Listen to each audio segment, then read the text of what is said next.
জন্যই আমি বলতেছিলাম সব পায়া যাওয়ার পরে ভুলে গেছে কে দিল, কেন দিল, কোত্থেকে দিল, কিভাবে দিল। আল্লাহ এটাও বলে 24 ঘন্টা তোকে সুরক্ষিত করি। হায় হায়, তুই ভুলা থাকিস কিভাবে।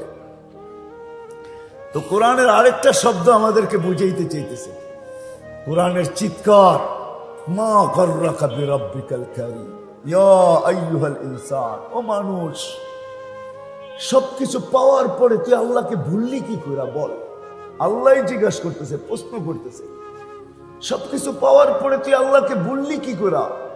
মা গররাকা বিরাব্বিকাল কারীম, রব্বে করিমকে তুই ভুললি কি করে, যে করিম 24 ঘন্টা নাফরমানি। হ্যাঁ, কোনো বাড়ি নাই, কোনো ঘর নাই, এই মহল্লায় একটা বাড়িও দেখানো যাবে না যেই বাড়িতে টেলিভিশন নাই, যেই বাড়ির 100% মানুষ নামাজি, সবাই পর্দানিশী, সবাই দিনদার। কি বুইঘরে একটা বাড়ি দেখানো যাবে? আমার মনে হয় না। আমি যে বিল্ডিং এ থাকি ওই বিল্ডিংও নাই।